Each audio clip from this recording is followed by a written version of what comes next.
Digital কাজী খবর পড়ছি চাঁদ থেকে। এখন সময় 1:30 গতকাল রাতে একটি বিড়াল একটি ইঁদুরকে 35 মিনিট 18 সেকেন্ড ধরে দাবড়িয়ে অনেক কষ্টে ধরে ফেলে, কিন্তু ইঁদুরের এক লাথিতে বিড়ালের 18টি দাঁত আহত ও 5টি দাঁত নিহত হয়। এ ঘটনা তদন্ত করছে একদল কুকুর।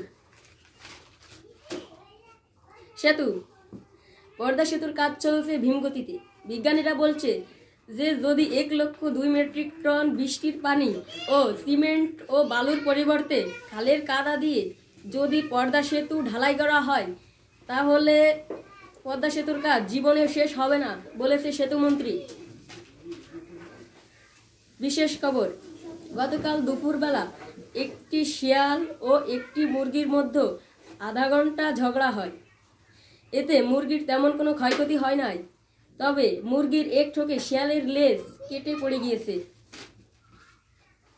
আকর্ষণীয় খবর, আজ সকাল 10টার সময় স্কুলের সামনে দিয়ে যাচ্ছিল একটি ইঁদুরের মালপত্র বহন করা গাড়ি ও বিড়ালের যাত্রীবাহী ট্রাক। ইঁদুর ও বিড়ালের অ্যাক্সিডেন্ট হয়, এতে ইঁদুরের কোনো ক্ষয়ক্ষতি হয় নাই, কিন্তু বিড়ালের গাড়িতে থাকা 10 জন যাত্রী আহত ও 20 জন নিহত হয়েছে। এদের সবাইকে মরণ হসপিটালে ভর্তি করা হয়েছে।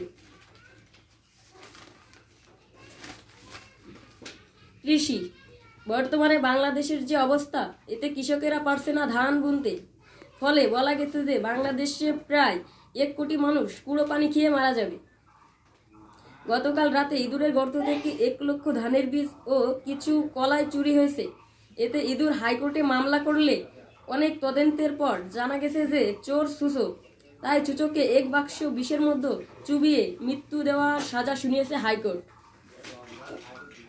আবহাওয়ার পূর্বাভাসে জানা গেছে যে গতকাল রাত 2টার সময় সূর্য উঠবে ও বেলা 12টার সময় সূর্য অস্ত যাবে।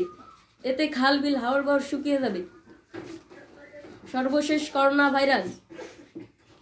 ভাইরাসে মানুষজন দাপিয়ে মারা যাচ্ছে। এতে সরকার কঠোর ব্যবস্থা নিলেও মানুষ করোনা ভাইরাস দেখার জন্য ভিড় জমিয়েছে রাস্তাঘাটে।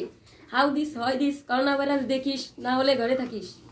আমি এখন আপনাদের কাছ থেকে বিদায় নিচ্ছি। গতকাল আবার কেউ আসবেন না, সবাইকে জানাই বিদায়।